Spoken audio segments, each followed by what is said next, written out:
اور دن کو بھی دیا اور رات کو بھی دیا، تو رب کریم نے پھر اس کا ذکر قرآن مجید میں فرما دیا۔ تو حضرت ابوبکر صدیق رضی اللہ تعالیٰ عنہ کی حیات مبارکہ کو آپ پڑھیں، اس پر آپ غور کریں۔ ایک مقام نہیں، درجنوں مقامات آپ کو ایسے ملیں گے۔ اسی طرح امام فخر الدین رازی رحمۃ اللہ علیہ تفسیر کبیر میں فرماتے ہیں کہ یہ جو آیت ہے نا، ان الذین قالوا ربنا اللہ ثم استقاموا تتنزل علیہم الملائکہ، بے شک وہ لوگ جنہوں نے کہا کہ ہمارا رب اللہ ہے، پھر وہ اس پر قائم ہو گئے، تو ان پر فرشتے اترتے، اور فرشتے کیا کہتے ہیں؟ اللہ تخافوا ولا تحزنوا، خبردار خوف نہ کرو، غم نہ کھاؤ، وابشروا بالجنۃ التی کنتم توعدون، اور خوش ہو جاؤ اس جنت پر، تمہیں خوشخبری دینے آئے ہیں اس جنت کی جس کا رب نے تمہارے ساتھ وعدہ کیا۔ تو امام راضی کہتے ہیں یہ جو کہا نا کہ وہ لوگ جنہوں نے کہا اللہ ہمارا رب ہے، پھر وہ ڈٹ گئے، پھر ان پر فرشتے اترے اور فرشتے خوشخبری دینے کے لیے اترے، فرمایا یہ بھی حضرت ابوبکر صدیق کی شان میں نازل ہوئی ہے۔ اس لیے کہ حضرت صدیق اکبر نے اس وقت کلمہ پڑھا تھا جب کوئی اور کلمہ نہیں پڑھتا تھا، پہلے مسلمان حضرت صدیق اکبر آزاد مردوں میں سے پہلے مسلمان، آپ نے کلمہ پڑھا، راش دیکھ کے تو بھائی عام جگہ پہ بھی بڑے لوگ آ جاتے ہیں، لیکن تنہائیوں میں، ابتدا میں، بالکل شروع میں جس ہستی نے صرف جلوہ والضحیٰ دیکھا، آج لوگ بڑے جمہوریت پسند ہیں کہ ساری دنیا جدھر جائے گی ہم نے ادھر جانا ہے، جدھر رش زیادہ ہوگا اس وقت ہم چلیں گے، لیکن حضرت ابوبکر صدیق رضی اللہ تعالیٰ عنہ اس وقت کلمہ پڑھا جب اسلام پر تنہائیاں تھی، غربتوں کا دور تھا۔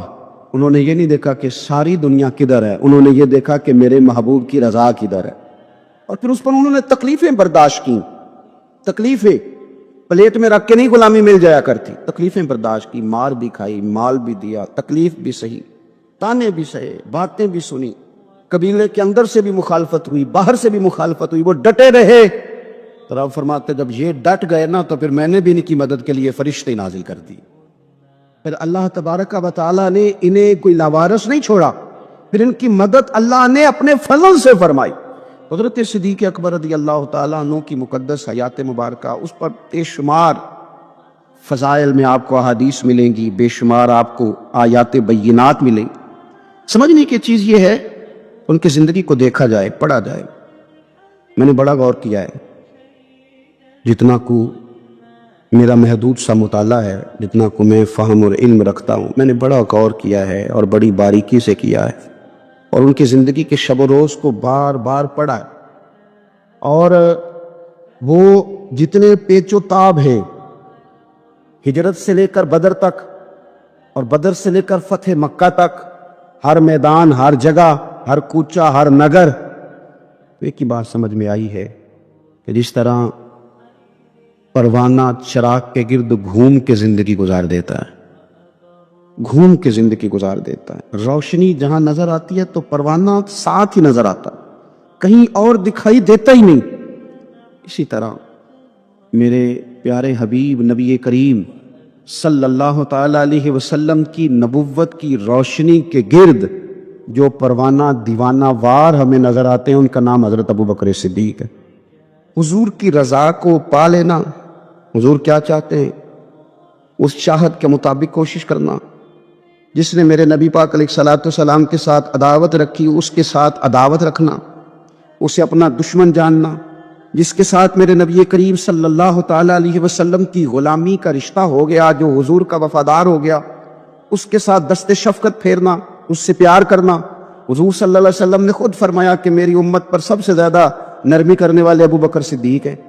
اس کے ساتھ محبت کرنا، اس کے ساتھ پیار کرنا، اپنی ظاہری زندگی کو، اپنے وجود کو، اپنی خواہشات کو، اپنی اولاد کو، اپنے تعلق کو، سب کو پیچھے رکھ کے سب سے آگے اپنے محبوب کی ذات کو رکھنا۔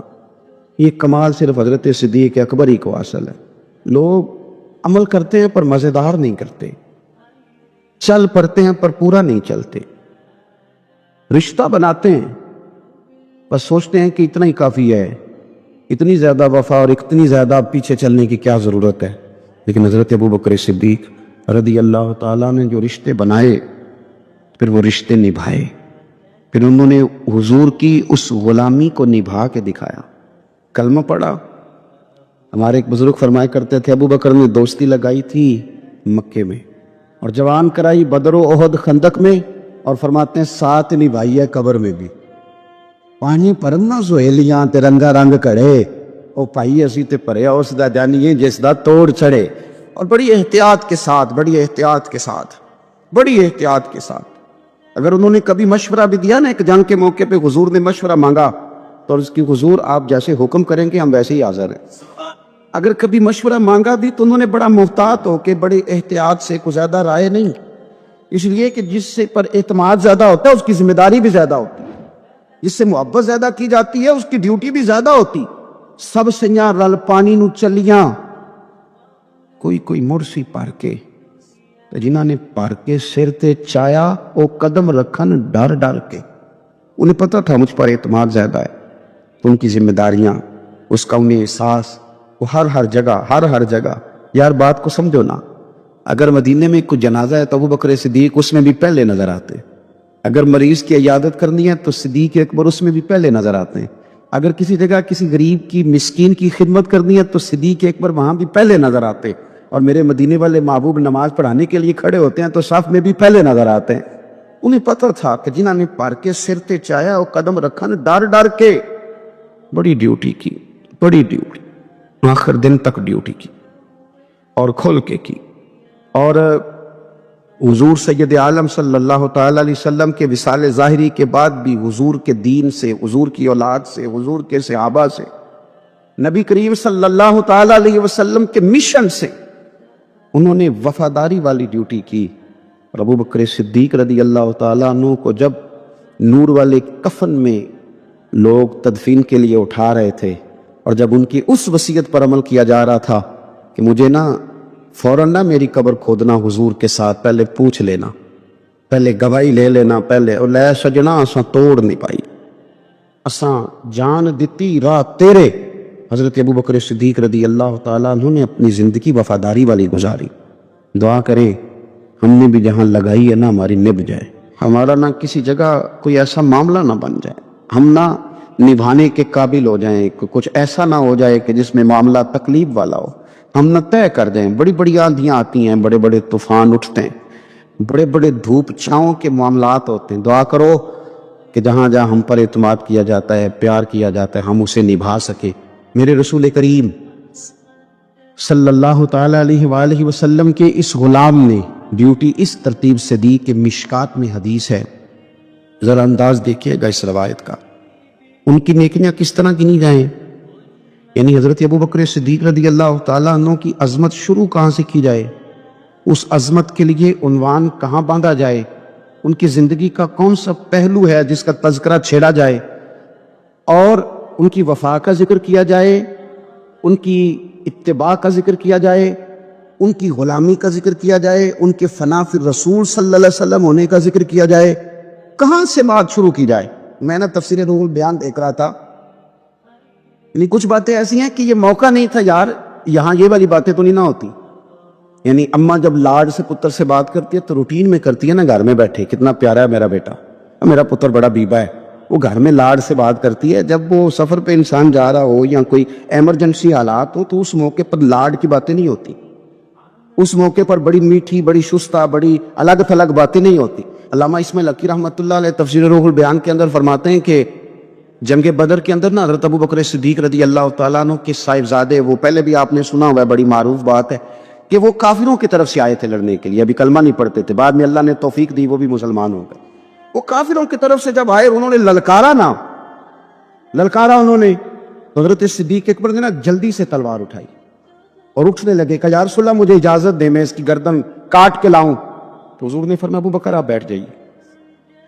حضور وہ للکار رہے ہیں، اس طرح والد کو غصہ زیادہ نہیں ہوتا بچے کی کسی غلطی پر، تو کہا حضور میں نے جانا ہے، ابھی اس کی گردن کاٹ کے لاتا ہوں۔ فرمایا ابو بکر بیٹھ جائیے۔ حضرت صدیق اکبر کی طبیعت کے اندر جب حضور نے وہ جلال دیکھا اور خیال دیکھا کہ اب تو یہ جانا ہی چاہ رہے ہیں، تو حضور نے پھر کیا انداز اختیار کیا، نبی کریم علیہ السلام نے فرمایا ابو بکر بیٹھ جا، تیری ابھی بڑی ضرورت ہے، فرمایا تیری وجہ سے ابھی ہم نے بڑے نفع اٹھانے۔ ایک ہوتی ہے مرضی، کچھ لوگ کہتے ہیں جی وہ میں نے پوچھا تھا، حضرت صاحب نے مجھے کہا تھا آپ جائیں، یہ حکم ہے بھائی، مرضی بھی تو پوچھ، مرضی کیا ہے؟ جو کہ ہمارا دور دلیل کا ہے، دلیل دے دوں، ایک حکم ہوتا ہے، ایک رضا ہوتی ہے، ان میں فرق ہے۔ حضور نے فرمایا طلاق دینا جائز ہے، رضا نہیں اللہ کی، پسند نہیں اللہ، جائز ہے پر پسند فرق ہوتا ہے۔ ایک چیز یہ ہے کہ اس کی اجازت ہے، ایک یہ ہے کہ وہ پسند، ان میں فرق ہے۔ حضرت ابوبکر صدیق رضی اللہ تعالیٰ عنہ کا کمال یہ ہے کہ وہ نبی پاک کی رضا کو جان گئے تھے۔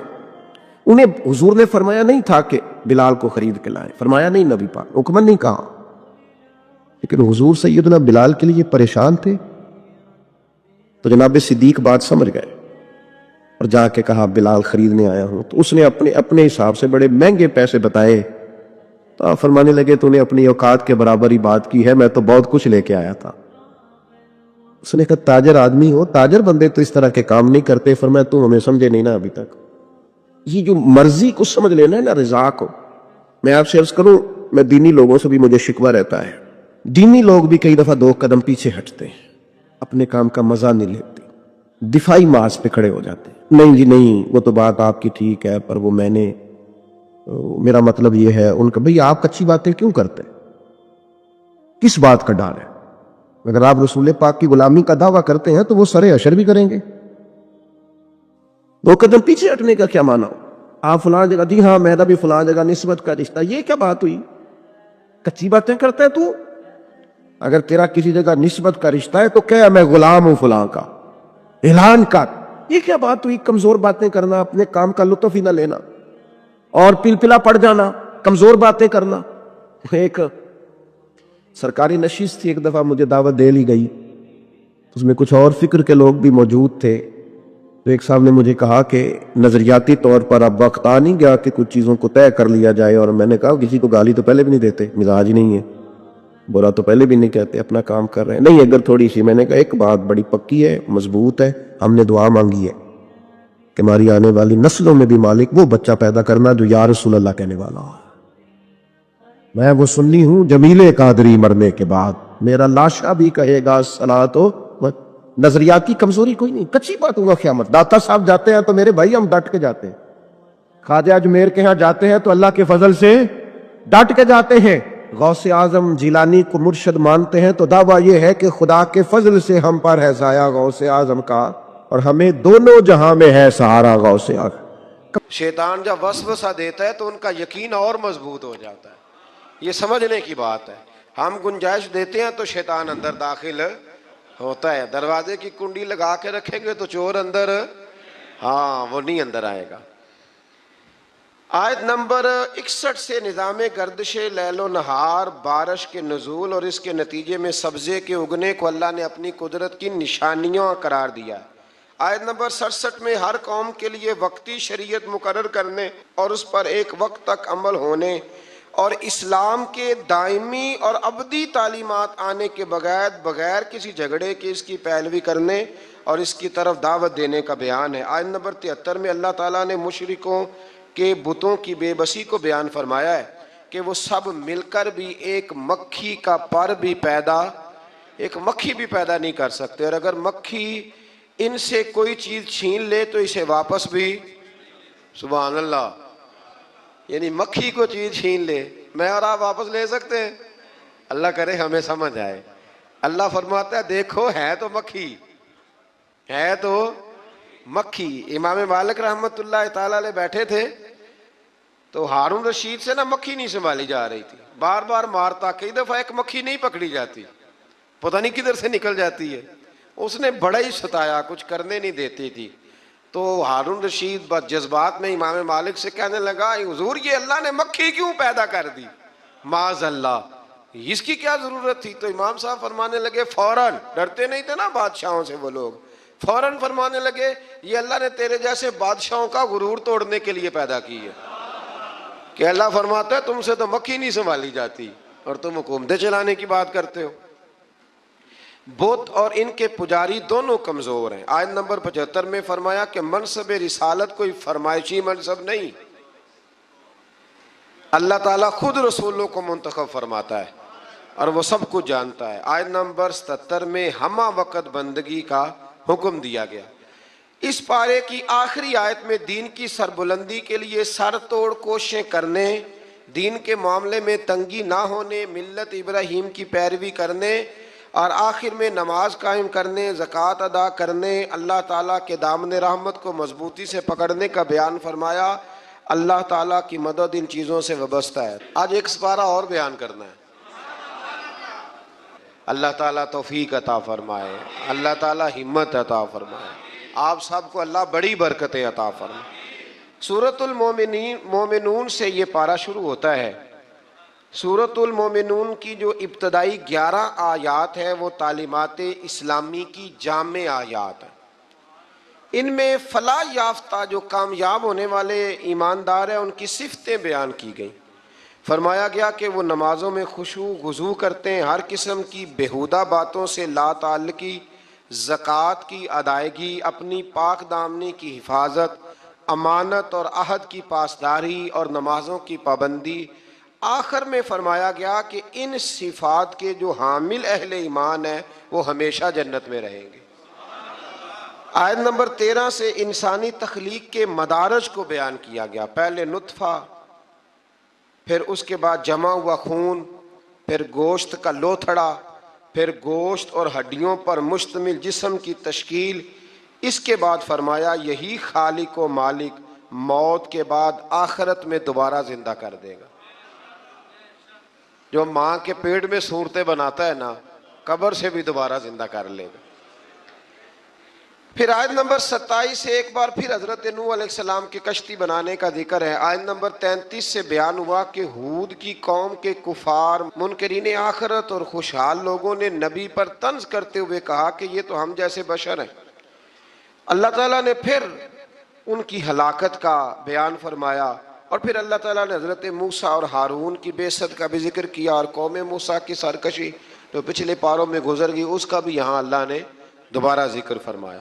آیت نمبر 52 سے دین اسلام کے ایک ہی دین ہونے، فرقہ بازوں کا اسلام کی وحدت کو پارا کرنے، اور ان کے جو امیر لوگ ہیں ان کے خوش فہمی میں مبتلا ہونے کا بیان بھی فرمایا گیا۔ آیت نمبر 56 سے فرمایا کہ وہ اہل ایمان جن کے دلوں میں خشیت الہی ہے، جو شرک نہیں کرتے، جو اللہ کی راہ میں عاجزی کے ساتھ خرچ کرتے، اور جنہیں قیامت پر ایمان ہے، وہی لوگ نیکیوں میں جلدی کرتے ہیں اور سبقت کرتے ہیں۔ آیت نمبر 64 میں کفار کی پکڑ اور اس پر ان کے چلانے کا بیان ہے۔ اس کا سبب یہ ہے کہ یہ اللہ تعالیٰ کی آیات سے روح گردانی کرتے، تکبر اختیار کر کے قرآن کو افسانہ کہہ کے بکواس کرتے تھے۔ آیت نمبر 78 سے اللہ تعالیٰ کی نعمتوں کا ذکر ہے کہ اس نے انسان کو سننے کے لیے کان، دیکھنے کے لیے آنکھیں، سمجھنے کے لیے دل عطا کیا۔ گردش لیل و نہار، زندگی اور موت اسی کے قبضہ و قدرت میں۔ آیت نمبر 85 سے اللہ تعالیٰ نے استفہامی انداز میں بیان کیا کہ اگر ان منکرین آخرت سے پوچھا جائے کہ زمین اور ان کے خزانوں کا مالک کون ہے، 7 آسمانوں عرش عظیم کا مالک اللہ، ہر چیز کی بادشاہت کس کے قبضے میں ہے؟ اللہ کے، جس کے مقابل کوئی نہیں، وہ کون ہے؟ اللہ۔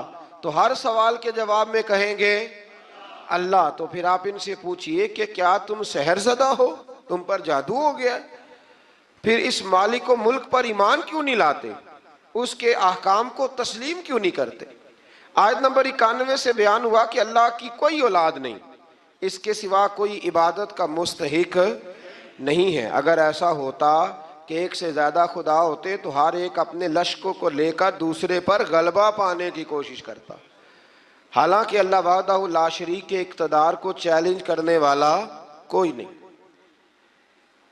اللہ اکبر۔ سورت کے آخر میں بیان فرمایا کہ انسان کو بے مقصد پیدا نہیں کیا اور اللہ کی بارگاہ میں آخری جواب دہی کے لیے لوٹ کر جانا ہے۔ آیت نمبر 96 میں برائی کو اچھائی سے دفع کرنے کا بیان ہے۔ اس کے بعد اپنے حبیب مکرم صلی اللہ علیہ وسلم کے ذریعے اللہ تعالیٰ کے بندوں کو ہر قسم کے شیطان کے شر سے پناہ دینے کا طریقہ تعلیم فرمایا۔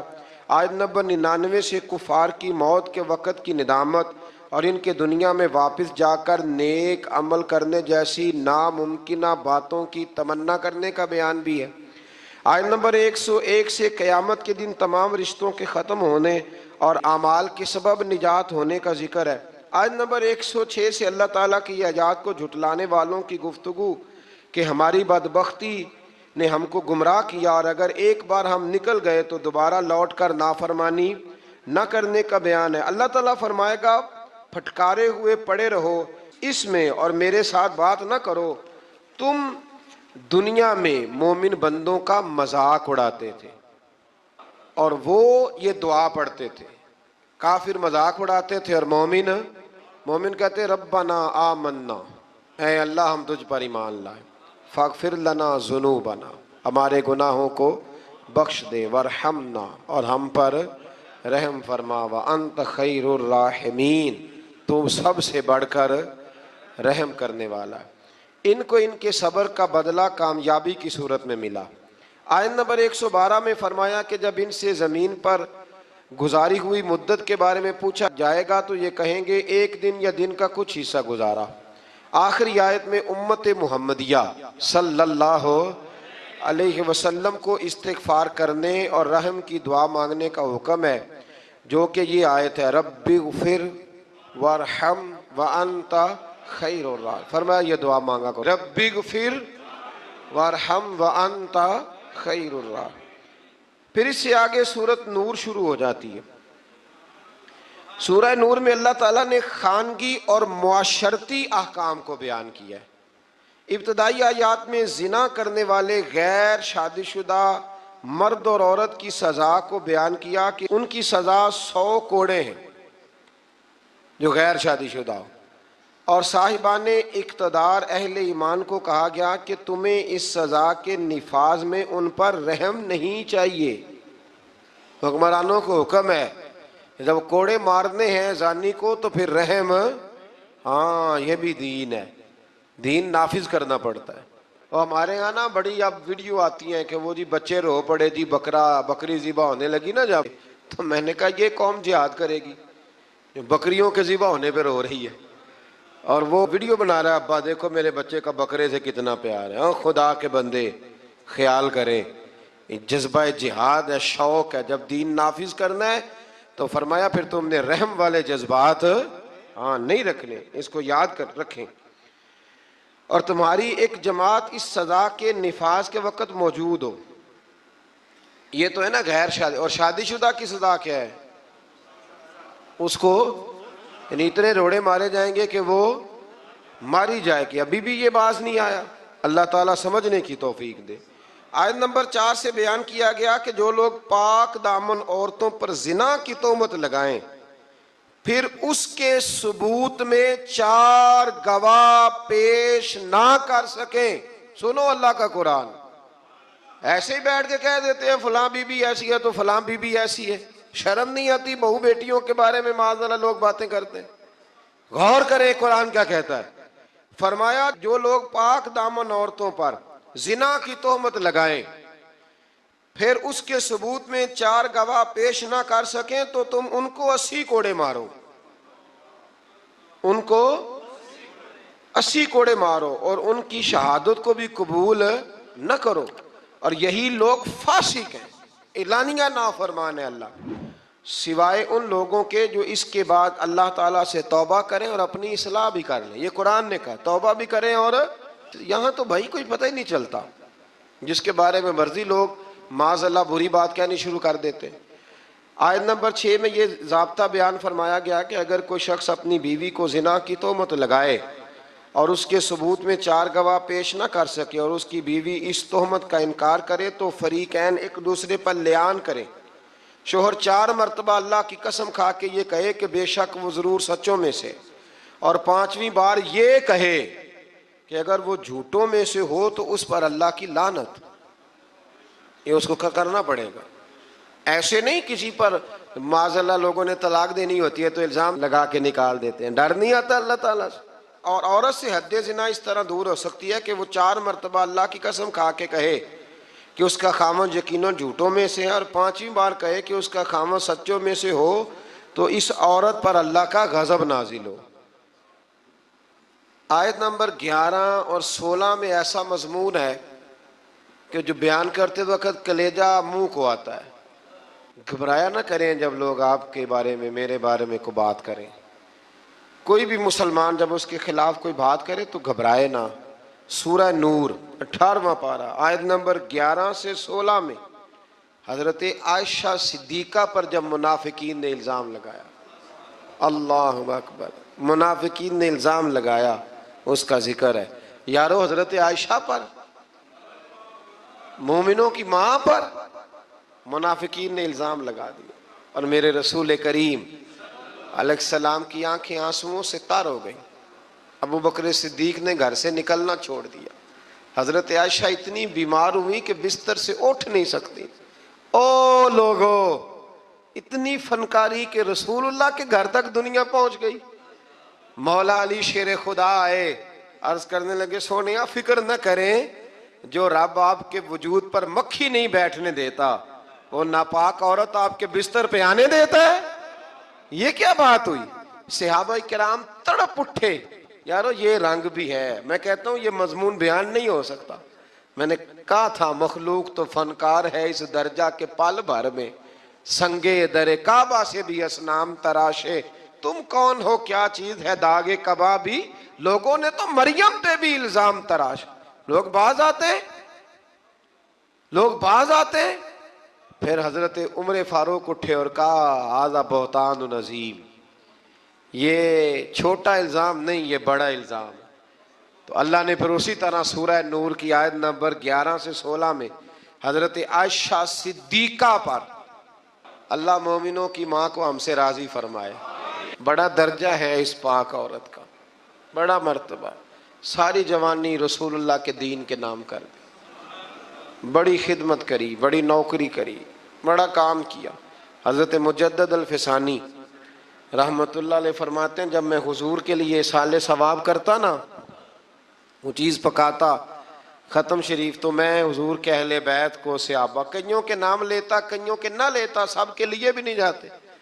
کہتے میں کئیوں کے نام لیتا لیکن کوئی معاذ اللہ بغض دعوت نہیں. ویسے میرے منہ سے نا حضرت عائشہ کا نام کبھی نکلا ہی نہیں، نہ میں نے لیا. تو کہتے ایک دن مجھے رسول کریم کی زیارت ہوئی تو حضور نے فرمایا تو میری عائشہ کا نام ہی نہیں لیتا، تجھے پتہ نہیں میں روٹی عائشہ کے گھر کھاتا ہوں اور تو وہاں سال ثواب ہی نہیں کرتا. وہ میرے لیے کھانے پکاتی ہے، میں اس کے گھر کھانا کھاتا ہوں. اور یہ وہ میرے محبوب کی پیاری زوجہ ہے کہ حضور نے فرمایا عائشہ میرے نکاح میں آنے سے پہلے حضرت جبریل نے مجھے تیرا نقشہ دکھایا تھا، گویا تیری فوٹو دکھائی تھی، اور فرمایا عائشہ جب تو مجھ سے راضی ہوتی ہے تب بھی مجھے پتہ چل جاتا، اور جب تو ناراض ہوتی ہے تو تب بھی پتہ چل جاتا.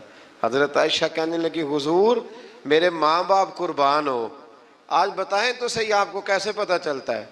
تو حضور فرمانے لگے جب تو مجھ سے راضی ہوتی ہے نا تو کہتی ہے مجھے رب محمد کی قسم، اور جب تو ناراض ہوتی ہے تو کہتی ہے مجھے رب ابراہیم کی قسم. فرمایا رب ابراہیم کا بھی ہے، لیکن جب تو میرے نام سے رب کریم کو پکارتی ہے تو لگتا ہے آج تو بڑی راضی ہے. رسول کریم علیہ السلام کا وہ پیار، وہ محبت. 40 سال حضور کے بعد وہ حیات رہیں. چوتھا حصہ دین میرے رسول کریم کا امت کو انہوں نے پہنچایا. حضرت فاطمہ کی شان میں حدیثیں حضرت عائشہ صدیقہ نے بیان فرمائی. حضرت عائشہ نے، جناب ختیجۃ الکبریٰ کے تذکرے حضرت عائشہ نے ہمیں بتائے. اتنی سچی بی بی کے بارے میں بات کرتے ہو، یاد رکھو صبح قیامت بھی یہ ساری ام المومنین میرے محبوب کے ساتھ جنت میں موجود ہوگی. دعا فرمائے اللہ ہمیں ان ماؤں کا صدقہ خیرات عطا فرمائے. تو آیت نمبر 11 سے 16 میں حضرت عائشہ صدیقہ پر جو منافقین نے تہمت لگائی اس کی جانب اشارہ فرمایا، اور ان چیزوں کا سد باب کیا جو معاشرے کے بگاڑ کا باعث ہو سکتی ہیں. جن منافقین نے یہ تہمت لگائی تھی ان کا پردہ فاش کیا. جو مسلمان منافقین کے بجھائے ہوئے حسین جال میں پھنس گئے تھے ان پر عتاب فرمایا اور ان کو تنبیہ کی وہ آئندہ ہوشیار رہیں اور منافقین کے کہنے پر نہ آئے. منافق مسلمانوں کی عزت و ناموس کو برباد کرنے کے در پہ، اس لیے مسلمانوں کے لیے جائز نہیں کہ وہ سنی سنائی بات کو آگے بڑھا دیں، بلکہ مومن مردوں اور مومن عورتوں کو اپنوں کے متعلق، یہ اللہ فرماتا ہے، اپنوں کے متعلق نیک گمان کرنا چاہیے.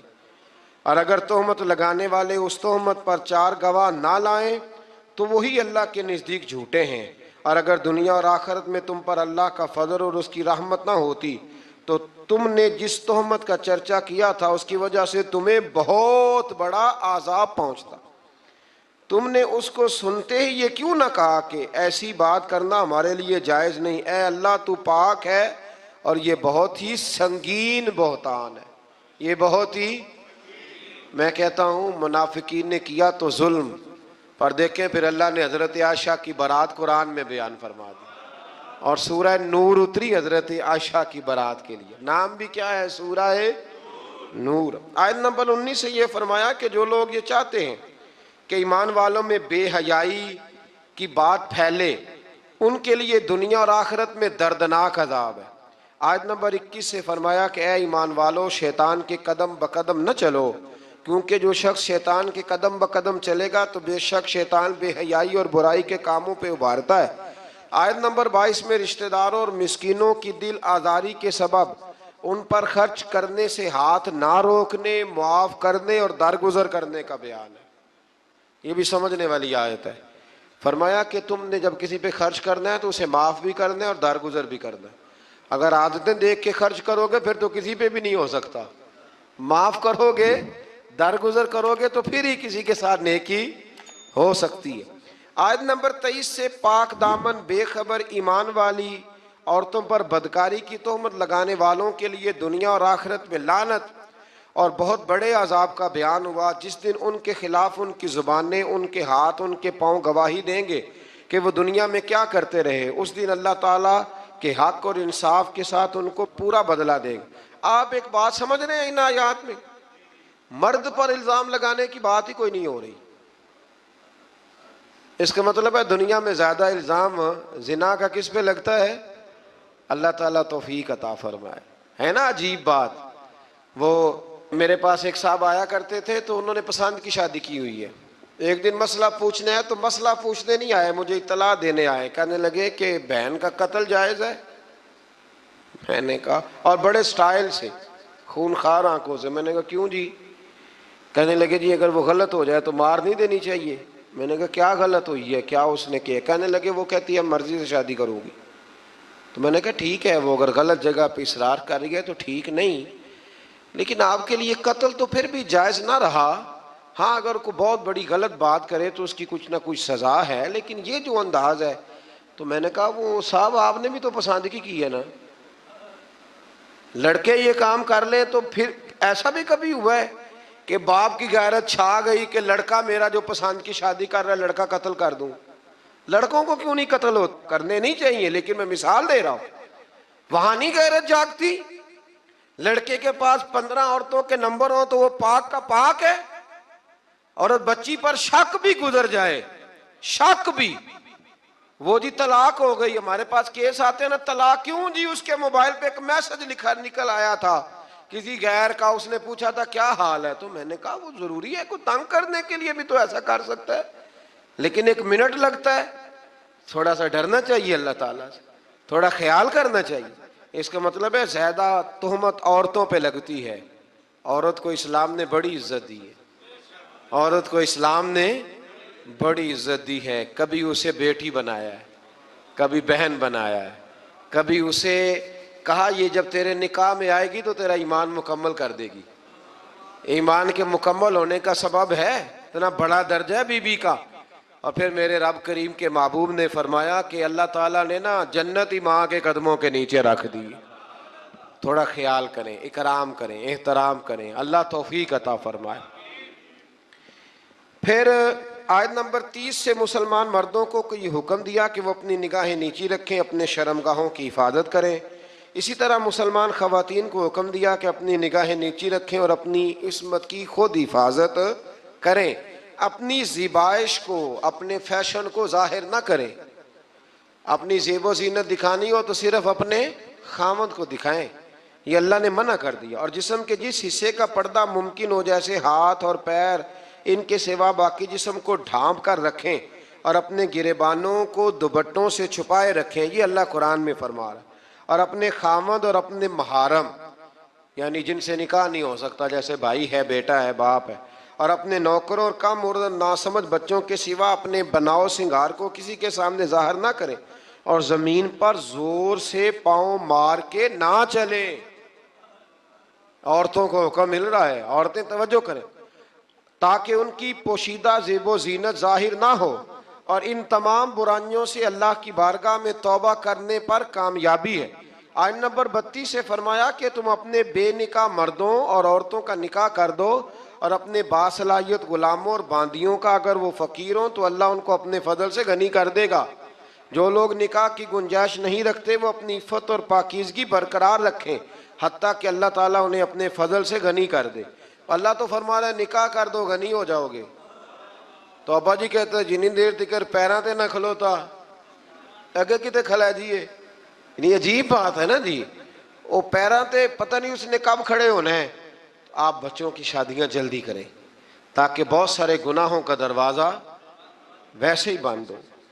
آیت نمبر 35 میں فرمایا اللہ آسمانوں اور زمینوں کا نور ہے، پھر اس نور کی وضاحت بھی بیان کی۔ آیت نمبر 37 سے اللہ تعالیٰ نے اپنے گھروں میں اللہ کا ذکر کرنے پر ان مسلمانوں کی تعریف کی جن کو تجارت اور خرید و فروخت اللہ کے ذکر کرنے، نماز پڑھنے اور زکوٰۃ ادا کرنے سے غافل نہیں کرتی۔ وہ اس دن سے ڈرتے ہیں جس میں دل اور آنکھیں الٹ پلٹ ہو جائیں گی۔ اللہ نے تعریف کی ہے، فرمایا کاروبار بھی پورا کرتے ہیں، میری عبادت بھی صحیح کرتے ہیں، زکوٰۃ بھی وقت پہ دیتے ہیں۔ ہم یہ کہتے ہیں کہ نہیں سارا کچھ چھوڑیں گے تو عبادت ہوگی۔ اللہ نے تعریف کی، فرمایا ڈیوٹیاں بھی کرتے ہیں اور رب رب بھی۔ آیت نمبر 39 میں کافروں کے اعمال کی مثال کو اس طرح بیان کیا گیا کہ وہ زمین میں چمکتی ہوئی اس ریت کی طرح ہے جس کو پیاسا دور سے پانی گمان کرتا ہے۔ ریت دور سے دیکھے نا چمکتی تو کیا لگتی ہے؟ اسی طرح کافروں کے اعمال ہے، حتیٰ کہ وہ جب اس کے قریب پہنچتا ہے تو کچھ نہیں پاتا، اور وہ اللہ کو اپنے قریب پاتا ہے جو اس کا پورا حساب چکا دیتا ہے۔ ان کے اعمال کا گہرے سمندر کی تاریکیوں کی مثل ہے جن کو تہ در تہ موج ڈھانپے ہوئے ہے۔ اس کی بعض تاریکیاں بعض سے زیادہ ہیں، جب کوئی اپنا ہاتھ نکالے تو اس کو دیکھ نہ سکے۔ جس کے لیے اللہ نور نہ بنائے اس کے لیے کوئی نور نہیں ہے۔ آیت نمبر 51 پہ آتے ہیں، فرمایا جو لوگ اللہ اور اس کے رسول کی اطاعت کرتے ہیں اور اللہ سے ڈرتے ہیں اور اس کی نافرمانی سے بچتے رہتے ہیں تو وہی لوگ کامیاب ہونے والے ہیں۔ اس آیت کے بارے میں حضرت عمر فرمایا کرتے تھے یہ جوامع الکلم آیت ہے، اور ایک رومی جو نیا نیا مسلمان ہوا تھا اپنے ایمان لانے کا سبب اسی آیت کا تمام کتب مقدسہ کی تعلیمات اور احکام کا جامع ہونا بیان فرمایا گیا۔ یہ ایک آیت کہ جو لوگ اللہ اور اس کے رسول کی اطاعت کرتے ہیں، اللہ سے ڈرتے ہیں اور نافرمانی سے بچتے ہیں، اللہ سے ڈرتے ہیں اور نافرمانی سے بچتے ہیں، یہ لوگ کامیاب ہیں۔ آیت نمبر 53 میں فرمایا کہ منافقین اللہ کی خوب پکی قسمیں کھا کے کہتے ہیں کہ وہ جہاد کے لیے ضرور نکلیں، بڑی پکی قسم کھاتے ہیں، ہم جہاد کے لیے ضرور جائیں گے۔ آپ کہیں گے کہ زیادہ قسمیں نہ کھاؤ، تمہاری اطاعت کی حقیقت ہمیں معلوم ہے۔ آپ کہہ دیں حبیب ان سے کہ نہ کھاؤ زیادہ قسمیں، ہمیں پتہ ہے تم نے کتنا جانا ہے۔ آیت نمبر 55 میں اہل ایمان کو یہ بشارت دی کہ اللہ تمہیں زمین میں ضرور خلافت عطا کرے گا اور ضرور بالضرور اس دین کو محکم اور مضبوط کر دے گا۔ تم نماز قائم کرو، زکوٰۃ ادا کرو اور اخلاص کے ساتھ رسول کریم علیہ السلام کی اطاعت پر ڈٹے رہو، اللہ تمہارے خوف اور پریشانی کو حالت امن اور سکون سے بدل دے گا۔ آیت نمبر 58 سے پردے کے احکام کی وضاحت فرمائی کہ تمہارے نوکروں اور نابالغ بچوں کے لیے بھی 3 اوقات میں اجازت حاصل کرنی ضروری ہے۔ نماز فجر سے پہلے، ظہر کے وقت جب تم اپنے فالتو کپڑے اتار دیتے ہو، عشاء کی نماز کے بعد جب تمہارے لڑکے بلوغت کی عمر کو پہنچ جائیں تو ان کو بھی اجازت طلب کر کے آنا چاہیے جیسا کہ ان سے پہلے مرد اجازت طلب فجر سے پہلے، ظہر کے وقت، اس وقت بھی کچھ لوگ سویا کرتے تھے، اور عشاء کی نماز کے بعد جب بھی کوئی گھر میں جائے تو کیا کرے، کہندے اپنے گھر جان دی بھی اجازت لواں، ہاں وہیں تو اجازت لینی ہے، آپ اجازت لیں۔ جو بھی کسی کے آرام کا وقت ہو نا اس میں آپ بے دھڑک نہ چلے جائیں، اس لیے کہ نہ جانے کوئی کس حالت میں ہو۔ اللہ سمجھنے کی توفیق عطا فرمائے۔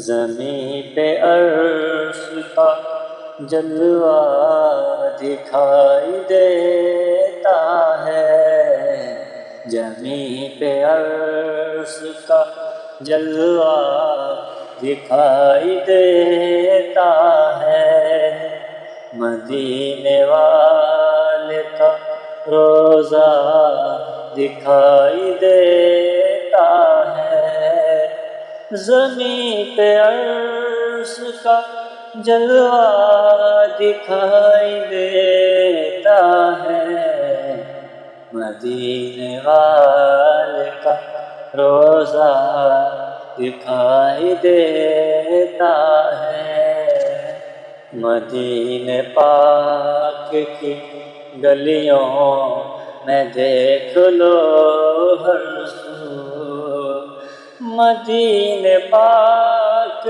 کی گلیوں میں دیکھ لو ہر سو، بہار خلد کا نقشہ دکھائی دیتا ہے، بہار خلد کا نقشہ دکھائی دیتا ہے، نبی پاک کا کنکر نے پڑھ لیا کلمہ، نبی پاک کا کنکر نے پڑھ لیا کلمہ، مگر بجہل تو بہرا دکھائی دیتا ہے، مگر بجہل تو بہرا دکھائی دیتا